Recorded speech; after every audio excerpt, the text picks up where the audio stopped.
This is week 7 of the Lighthouse Views. I want to do a review of my who I am, my ministry, and why I've really put these views onto YouTube as a lighthouse keeper. I use this house in Whangarei as a place to shine the light into the city of Whangarei and further north. And as it's on a hill called Anzac Hill, next to Anzac Bush, it's a good place to have as a safe lighthouse. It's been interesting for me over this last week thinking about my role in retirement and what God has planned for me and prepared for me in these months ahead, and particularly into next year of 2015.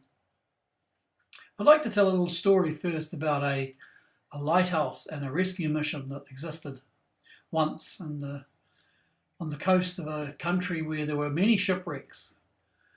And this lighthouse was kept functioning by the Lighthouse Keeper, and at the base of the lighthouse was a rescue mission. They had lifeboats, and every time there was a big storm and a ship was in danger, they rowed out their light rescue craft, they rowed out the dinghy, and they rescued the people that were from the shipwreck. There were many risks involved in taking this lifeboat out, and the men were hardy sailors, used to storms and used to the risks of going and rescuing people. Over the years, there were a few less shipwrecks on the coast, and so the government decided not to have a manned lighthouse, but have an electronic light. And so they put an electronic light into the top of the lighthouse, and then it was up to the responsibility of the ships themselves to steer safely down the coast. And so there was no need to have a rescue mission at the bottom of the lighthouse.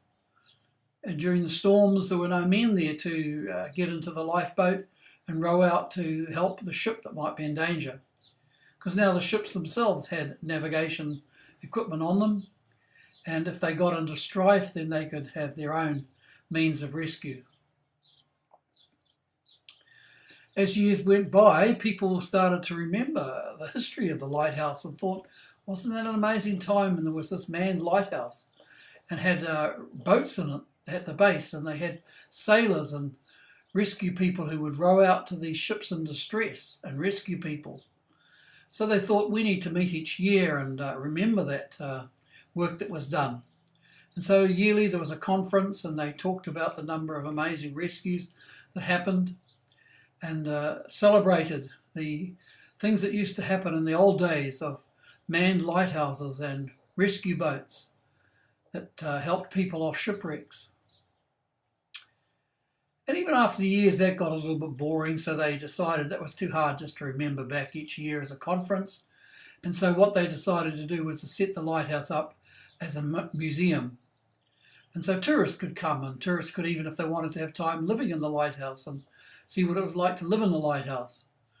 And the museum functioned with all the equipment that used to be used when it was a manned lighthouse, with a rescue set of dinghies and going out to help shipwrecks. And the museum became quite famous for what had happened years and years ago in the history of this lighthouse on the coast. Well, I don't believe in having conferences and remembering history just for the sake of remembering history. I still believe that there are shipwrecks. I still believe there are people who have shipwrecks with their faith, and they run into storms and they get washed and beaten against the rocks. And there needs to be a lighthouse, a manned lighthouse, shining the light from Jesus Christ, reflecting his light into the darkness of these storms and the darkness of the night. And I believe there needs to be people who can get into their lifeboat and row out and rescue these people. Just as with the start of the Salvation Army, General Booth had a huge picture which he drew of how the whole function of the Salvation Army was to operate.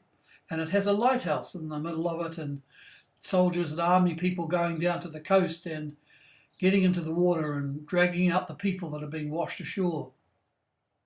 I'm a lighthouse keeper, and I enjoy the task of praying and hearing God's word and then shining the light out into the darkness, and then getting in my car from this house, because I sort of see my car as a modern day lifeboat, and I go down into the community with the armour of God on, with my shoes of the gospel of peace, and I go down to bring the good news that people can be saved. People can be saved, and people that are in a state of having their faith shipwreck can be hearing God's word and rescued. I call it the work of recovery. So I've been thinking this last week about what sort of qualifications I have and what experiences I've been through that brings me to this time where I'm now retired, 67, and I have this chance to do this work, this ministry. Well, I was trained as a teacher, and so I do have the qualifications of being able to teach adults, and I was trained at North Shore Teachers Training College, and I went to university, and I have a BA in education, and so I have the necessary qualifications for doing research and training.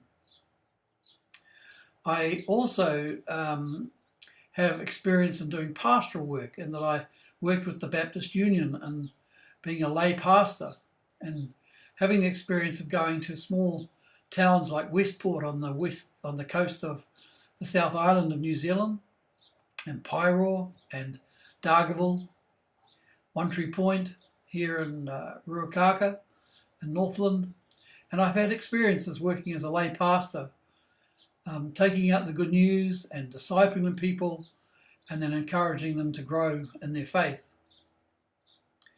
I went to the Bible College of New Zealand to get a diploma in counselling, because I wanted to go have the experience and clues and ideas of counselling.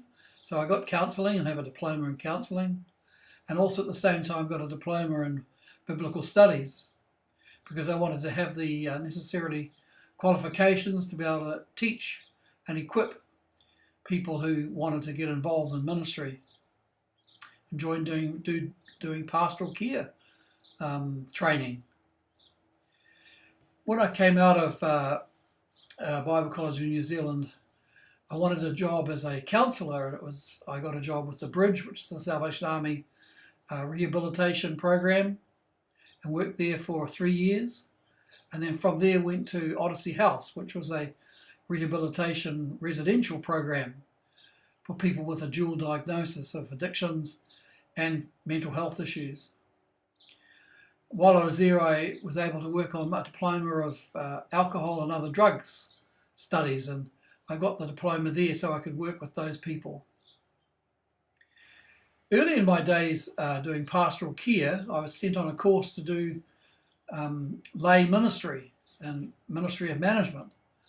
Enjoyed going there and learning how to do the biblical model of managing people and following the pattern that Jesus Christ used with his disciples, and the pattern that the Apostle Paul used with his disciples, such as Timothy.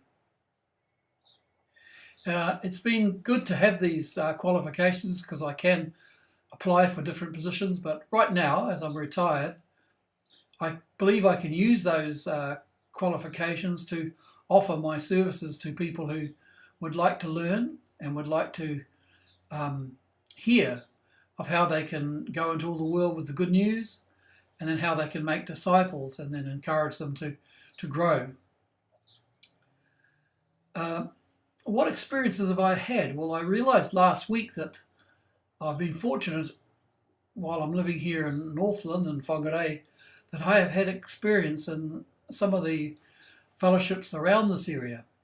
One of the early ones was there at One Tree Point, Ruakaka, Marsden Baptist, where I was able to spend a year teaching at Bream Bay College, and while I was teaching there, I could also encourage people to do evangelism and make disciples, and it was a real joy to see people coming to know Yeshua HaMashiach and coming to be new creations. And through that I was invited to join the Baptist Union new ministry called Lay Pastoral Training, and I went to Westport on the west coast of the South Island as a pastor. From there I went to Pyro Baptist, and I worked there preparing them so they could employ a full-time pastor.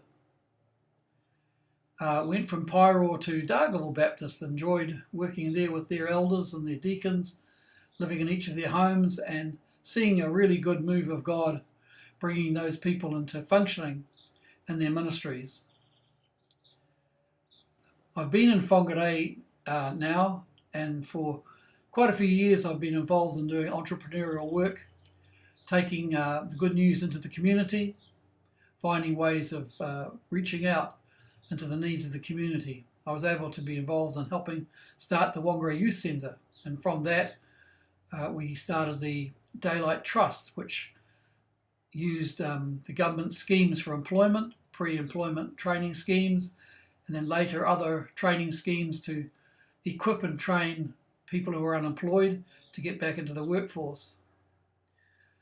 Out of that we also did concerts, and it was a great joy to be able to bring people from other countries and bring people up from Auckland to minister in music and art here in Whangarei.